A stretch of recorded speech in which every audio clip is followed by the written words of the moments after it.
Je m'appelle Jake Aragon. Depuis que je suis enfant, j'ai toujours eu un lien particulier avec le monde surnaturel. Je ne peux pas expliquer comment ni pourquoi, mais je peux ressentir quand quelque chose ne va pas, une sorte de radar interne qui m'alerte sur les forces invisibles qui entourent le monde des vivants. Au fil du temps, c'est devenu plus qu'une simple sensation et devenu ma mission. Je suis un chasseur de créatures et d'événements surnaturels, quelqu'un qui consacre ma vie à affronter ce que beaucoup préfèrent ignorer. Le 9 avril 1995, j'ai reçu un appel d'un vieil ami, Ethan Carter. Il était policier dans la petite ville de Maplewood, où j'avais grandi. Ethan n'était pas vraiment sceptique. Il était au courant des choses étranges auxquelles j'avais été confronté, mais il n'était pas non plus du genre à courir après les fantômes sans preuve tangible. Sa voix était tendue au téléphone, presque tremblante, ce qui était rare chez lui. « Jake, j'ai besoin de ton aide. Une famille a acheté une maison à la périphérie de la ville, et depuis qu'ils ont emménagé, les choses ont commencé à bouger. Eh bien, tu vois de quoi je parle. Il n'avait pas besoin de dire autre chose. J'ai attrapé mon sac à dos, rempli d'objets essentiels pour affronter le surnaturel du gros sel. Un journal avec des notes sur les entités connues, quelques outils improvisés et mon inséparable lampe de poche. J'avais besoin de voir ce qui se passait par moi-même. La maison se trouvait au bout d'une rue isolée, entourée de grands arbres denses qui semblaient bruisser lorsque le vent passait dans leurs branches. C'était un vieux bâtiment, fait de bois, usé par les intempéries, avec des fenêtres poussiéreuses et un air d'abandon qui évoquait des histoires oubliées. La famille qui avait acheté la propriété était composée de 4 personnes: David, son père, sa femme Claire et leurs 2 enfants adolescents, Emily et Lucas. Ils avaient l'air fatigués, effrayés, comme s'ils portaient le poids du monde sur leurs épaules. C'est David qui m'a accueilli. Ses yeux étaient enfoncés, comme s'il n'avait pas dormi depuis 2 jours. « Êtes-vous le spécialiste mentionné par Ethan ?» demanda-t-il d'une voix basse, presque un murmure. J'ai hoché la tête et il m'a conduit dans la maison. L'air à l'intérieur était lourd, dense, comme si les murs respiraient lentement. Chaque pas résonnait dans l'espace vide, et quelque chose n'allait pas, quelque chose de très faux. Ils m'ont raconté que depuis qu'ils ont emménagé, des incidents inexpliqués ont commencé à se produire la nuit. Les portes claquaient toutes, seules, les objets disparaissaient et réapparaissaient dans des endroits improbables. Et, ces dernières semaines, des voix s'étouffaient se faisaient entendre venant d'un haut. Emily a déclaré avoir vu des ombres se déplacer rapidement dans le couloir, tandis que Lucas jure avoir senti des mains froides toucher son visage pendant son sommeil. Claire pouvait à peine parler, elle tremblait rien qu'au souvenir des nuits, où elle se réveillait avec le sentiment d'être observée. Ethan était là quand je suis arrivé, assis sur une chaise près de la cheminée éteinte. Il m'a lancé un regard inquiet. « Je ne sais pas ce qui se passe ici, Jake, mais je peux t'assurer que ce n'est pas normal. » Il m'a remis un rapport préliminaire qu'il avait rédigé sur l'histoire de la maison. Il semble que la propriété appartenait autrefois à un homme nommé Henry Blackwood, qui a mystérieusement disparu dans les années 1960. Personne n'a jamais su ce qui lui était arrivé et la maison a été abandonnée jusqu'à ce qu'elle soit achetée par la famille actuelle. Je ne savais pas à quoi m'attendre, mais quelque chose me disait que la nuit allait être longue. J'ai décidé d'enquêter personnellement pendant la nuit, lorsque le surnaturel a tendance à se manifester plus fortement. Je me suis préparé à tout ce qui pourrait arriver, mais alors que le soleil se couchait et que l'obscurité envahissait la maison, j'ai réalisé que j'étais peut-être sur le point de faire face à quelque chose que je n'avais jamais rencontré auparavant. La nuit tombait comme un épais voile sur la maison, et le silence qui s'ensuivit était presque palpable. La famille s'est enfermée dans la chambre principale, promettant de ne pas sortir jusqu'à ce que je leur donne le signal que tout était en sécurité. Ethan est resté avec moi, mais je sentais son malaise. Il était courageux, mais il n'a jamais maîtrisé le surnaturel. Pour ma part, j'étais habitué à ce genre de situation. Je savais que la peur était un outil lorsqu'elle était utilisée correctement. Elle pouvait me garder alerte. Mais je savais aussi que parfois, l'inconnu était capable de dépasser n'importe quelle barrière mentale. J'ai commencé mon enquête au rez-de-chaussée, en marchant lentement tout en gardant ma lampe de poche pointée vers les coins les plus sombres de la pièce. Il y avait quelque chose d'étrange dans l'air, comme une vibration subtile qui me faisait picoter les nerfs. Je suis passé devant la cuisine, où les armoires semblaient grincer sans raison, puis je me suis dirigé vers la salle à manger. C'est là que je l'ai ressenti pour la première fois un froid intense, comme si une brise glaciale avait traversé mon corps. Aucune fenêtre n'était ouverte, et la chaleur estivale flottait encore dans l'air extérieur.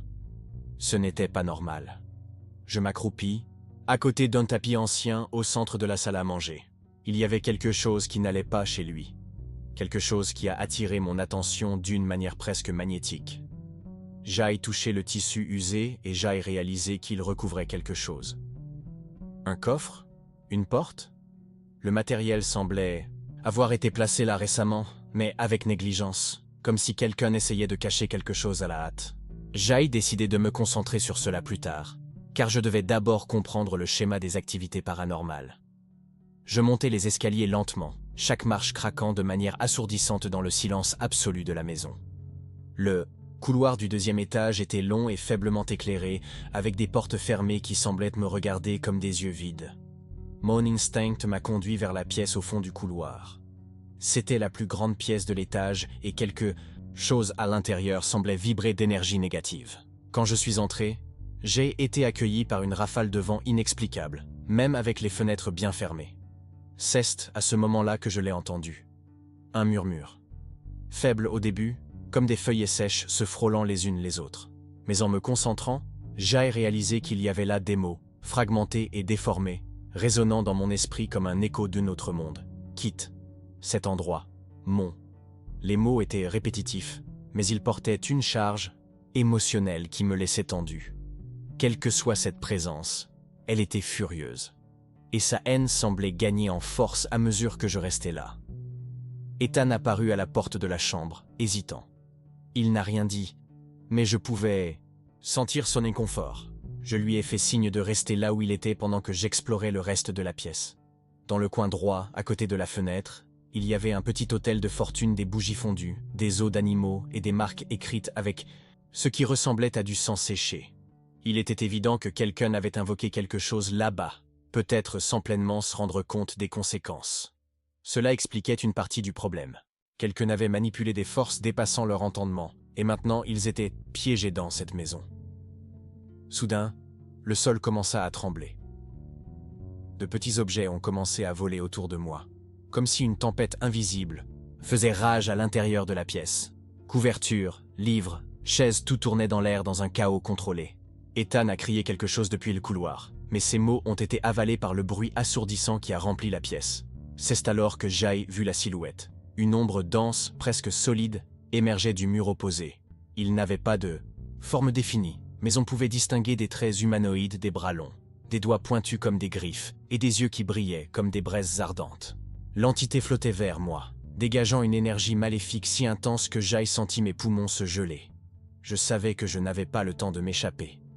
J'ai sorti le sel-gemme de mon sac à dos, et j'ai tracé une ligne rapide sur le sol devant moi. La créature se figea, comme touchée par une barrière invisible. Cela a fonctionné temporairement, mais elle a rapidement commencé à parcourir la file d'attente, essayant de trouver une ouverture. « Nous devons sortir d'ici, Jake. » Ethan a crié, mais je savais que nous ne pouvions pas quitter la maison. Cette chose, quelle qu'elle soit, était liée à cet endroit. Si nous n'y faisions pas face maintenant, cela continuerait de hanter la famille indéfiniment. Je suis retourné à l'étage inférieur, déterminé à découvrir ce que cachait le tapis. Ethan me suivit à contre-cure, toujours tremblant de peur. Jai déchirait le tapis avec force, révélant un petit levier en métal rouillé sur le sol. Je l'ai tiré, et un son métallique a résonné dans la maison alors qu'une ouverture s'est révélée sous le sol. C'était une trappe qui menait à un sous-sol caché. L'air qui sortait du trou était humide et fétide, comme quelque chose de mort depuis longtemps. Je suis descendu le premier, ma lampe de poche éclairant les marches en bois qui craquaient sous mon poids. L'espace en dessous était exigu et poussiéreux, mais ce que j'y ai trouvé m'a glacé jusqu'aux os. Au centre du sous-sol, il y avait un squelette humain attaché à une chaise en bois, ses os jaunis par l'âge. Tout autour de lui se trouvaient des symboles gravés sur les murs, ainsi que des bougies éteintes et des objets rituels. Il était évident que cette personne avait été retenue là contre son gré, peut-être dans le cadre d'un rituel macabre. J'ai touché le crâne du squelette et une vague d'énergie a parcouru mon bras. C'était comme si un souvenir fragmenté entrait dans mon esprit, des cris de douleur, des rires cruels et enfin le silence de la mort. Cette âme était piégée dans la maison, incapable d'avancer. Et son esprit nourrissait l'entité que nous avions rencontrée à l'étage. Je savais que nous devions détruire les restes pour libérer l'âme et ainsi dissiper la manifestation surnaturelle. Mais ce ne serait pas facile. L'entité était déjà au courant de notre présence dans le sous-sol. J'entendais des pas lourds au-dessus de nos têtes, et les cris d'angoisse de la famille mêlés au bruit de meubles qu'on traînait violemment. Nous étions sur le point de nous lancer dans une bataille qui pourrait nous coûter la vie. Le sous-sol était rempli d'obscurité qui semblait avaler même la lumière de ma lampe de poche. C'était comme si les ombres avaient leur propre vie, rampant le long des murs et essayant de nous envelopper dans une étreinte suffocante. Ethan était juste derrière moi, sa respiration rapide et superficielle, mais il ne disait rien. Il avait plus de temps pour l'Esmos maintenant. Le poids de ce que nous avions découvert pesait sur nous comme une condamnation à mort. Ce squelette, cette âme piégée, était la clé de tout. Mais la libérer signifiait affronter directement l'entité qui hantait la maison. Je savais ce qu'il fallait faire. Jai sortit de mon sac à dos une petite bouteille d'huile sainte, des herbes séchées et un briquet. Pour détruire les restes, il faudrait les incinérer complètement. Mais ce ne serait pas facile. La présence maléfique était déjà consciente de nos intentions et pouvait sentir sa colère grandir à chaque seconde. Le sol au-dessus de nos têtes tremblait, et les cris déformés de l'entité résonnaient dans l'espace exigu, comme le tonnerre venant de l'intérieur des murs eux-mêmes. Jay commençait à répartir les herbes autour du squelette, formant un cercle parfait. Chacun de mes mouvements était calculé, comme si la moindre erreur pouvait déclencher quelque chose d'irréparable. Quand Jay eut fini, Jay fait couler l'huile, sacrée sur les os, créant une fine couche qui brillait faiblement à la lumière de la lanterne. Il était temps d'allumer le feu. Mais avant de pouvoir prendre le briquet, Jai entendit un bruit venant des escaliers du sous-sol. Des pas lourds et traînants, comme si quelque chose d'énorme descendait lentement vers nous. L'air est devenu encore plus froid, et le sentiment d'oppression a augmenté de façon exponentielle. L'entité venait nous arrêter. Il n'y avait pas de temps à perdre. Jai prit le briquet en serrant la main et je l'ai allumé, rapprochant la flamme des herbes. Juste au moment où le feu commençait à crépiter, l'entité émergea dans le sous-sol. C'était plus grand que je ne l'avais imaginé. Une forme, noire et amorphe qui semblait absorber toute la lumière qui l'entourait. Ses yeux brûlaient, comme des charbons ardents, fixés sur moi, avec une intensité qui semblait capable de transpercer mon âme. Des tentacules d'ombre s'étendaient dans toutes les directions, cherchant à m'attraper, à m'entraîner dans leur obscurité infinie. Je savais que je ne pouvais pas hésiter. J'ai jeté le briquet directement sur les os et les flammes ont commencé à consumer le squelette. La réaction a été instantanée. L'entité a poussé un cri assourdissant, un son qui semblait venir d'un autre monde, résonnant dans tout le sous-sol et se répercutant dans mon esprit. Il se tordait, ses tentacules frappaient violemment les murs, faisant tomber sur nous des morceaux de bois et de la poussière. Les flammes grandissaient rapidement, léchant l'air avec une intensité qui suggérait que quelque chose d'autre que de la matière était en train d'être consommé. L'énergie dans le sous-sol était presque insupportable, comme si nous cessions pris au piège d'un ouragan de douleur et de colère. Ethan était paralysé, blotti dans un coin, se couvrant le visage de ses mains, alors qu'il essayait de se protéger des débris qui tombaient autour de nous. Pour ma part, je ne pouvais pas quitter des yeux la scène qui se déroulait devant moi. L'entité se brisait, ses formes sombres se dissolvant lentement dans les flammes qui consumèrent le squelette. Mais elle ne partait pas sans se battre. L'un des tentacules s'est précipité vers moi, aussi vite que l'éclair, et m'a frappé à la poitrine, avec une force brutale. Jai était projeté contre le mur et ma vision est devenue noire pendant un instant. Ma lampe de poche tomba sur le sol, roulant et éclairant des parties aléatoires du sous-sol. Même s'il était blessé et étourdi, il savait qu'il ne pouvait pas abandonner. Jai rampait jusqu'au centre de la cave, où les flammes rugissèrent toujours, consumant les derniers vestiges du squelette.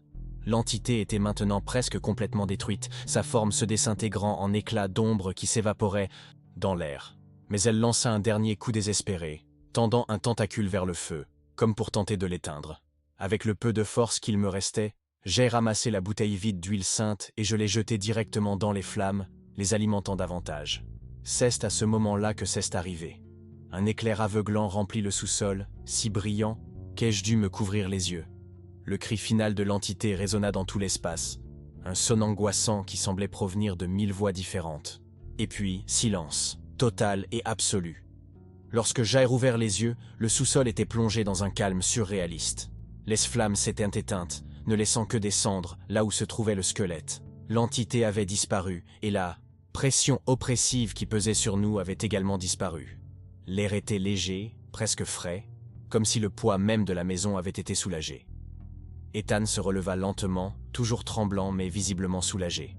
Il m'a aidé à sortir du sous-sol et ensemble nous sommes montés à l'étage pour vérifier le reste de la maison. Tout était calme maintenant, comme s'il n'y avait jamais rien eu de mal. Les objets jetés dans la maison étaient immobiles et le silence était presque réconfortant. Je savais que nous avions gagné, mais la victoire avait un prix. Mon corps me faisait mal et il y avait quelque chose en moi qui me semblait différent, comme si une partie de cette énergie sombre avait laissé une marque. Pourtant, le travail était fait. La famille serait désormais en paix. La lumière de l'aube filtrait à travers les rideaux poussiéreux de la maison, alors que nous sortions du sous-sol, épuisés mais soulagés. L'obscurité qui avait dominé cet endroit toute la nuit semblait s'être complètement dissipée, comme un brouillard qui disparaît au contact des premiers rayons du soleil. L'air était léger, presque pur, et je pouvais respirer sans la sensation d'étouffement que j'avais auparavant. C'était comme si l'âme même de la maison avait été libérée avec l'esprit piégé. David et Claire étaient assis dans le salon, s'enlaçant, les yeux rouges d'insomnie et de peur. Lorsqu'ils nous ont vus, leurs visages s'illuminaient d'un mélange d'espoir et d'incrédulité. On aurait dit qu'ils ne savaient pas s'ils devaient ressentir du soulagement ou craindre le pire. Je me suis approché lentement, essayant de transmettre le calme avec ma posture, même si tout mon corps me faisait mal à cause de l'effort de la bataille menée des heures auparavant. Je n'avais pas besoin de dire quoi que ce soit, ils semblaient me comprendre. Rien qu'à mon expression, que le cauchemar était terminé. Ethan restait à mes côtés, toujours visiblement secoué, mais avec un air de détermination renouvelée. Il savait qu'il avait été témoin de quelque chose que peu d'autres pourraient voir, quelque chose qui changerait à jamais sa vision du monde. Ce serait peut-être mieux ainsi, il ne serait plus jamais complètement le même après cette nuit, mais il en ressortirait au moins avec une compréhension plus profonde des forces qui gouvernent à la fois le visible et l'invisible. Jai brièvement expliquait à la famille ce qui s'était passé, en omettant les détails qui pourraient être trop traumatisants. Il leur dit que le problème avait été résolu, que la maison était désormais libre de toute menace surnaturelle. Ils n'avaient pas besoin de beaucoup de mots pour me croire. Le changement d'environnement était évident, même pour ceux qui ne connaissaient pas le surnaturel. Émilie et Lucas descendirent les escaliers avec précaution, comme s'ils hésitaient à se fier au calme soudain, mais ils rejoignirent bientôt leurs parents, relâchant enfin leurs épaules tendues. Pendant qu'Ethan parlait à David et Claire, je suis allé à la cuisine chercher un verre d'eau. Mon reflet dans la vitre m'a surpris. Il y avait quelque chose de différent dans mes yeux, quelque chose que je ne parvenais pas à identifier clairement. C'était peut-être de la fatigue, peut-être quelque chose de plus profond. Chaque fois que je faisais face à une entité comme celle-là, une partie de moi était laissée derrière, laissant des cicatrices qui n'étaient pas visibles, mais qui résonnaient en moi comme une cloche lointaine. Je savais que ce souvenir, comme tant d'autres, me hanterait longtemps. Avant de quitter la maison, je suis passé devant la salle à manger et j'ai regardé l'espace où le tapis avait caché l'entrée du sous-sol. Désormais, ce n'était plus qu'un trou vide, un passage vers quelque chose qui n'existait plus. J'ai tiré le tapis pour couvrir l'ouverture, comme pour sceller le dernier chapitre de l'histoire de la maison. Mais je savais que des histoires comme celle-ci ne finissent jamais vraiment. Ils dorment simplement, attendant le bon moment pour se réveiller. Lorsque j'ai franchi la porte d'entrée, le soleil était haut dans le ciel, baignant la cour encombrée d'une lumière dorée. Jai prit une profonde inspiration, sentant l'odeur fraîche du matin contraster avec la pourriture que j'avais sentie au sous-sol. Ethan m'a accompagné jusqu'à la voiture, s'arrêtant un instant avant de monter. Il m'a lancé un regard qui disait tout ce que nous avions besoin de savoir l'un sur l'autre, le poids partagé d'une expérience qui ne serait jamais oubliée. Jai parcourut les rues de Maplewood en silence, regardant la ville se réveiller lentement. Les jeunes commençaient leur routine quotidienne, complètement inconscients de ce qui s'était passé dans cette maison isolée. Pour eux, c'était juste un autre jour.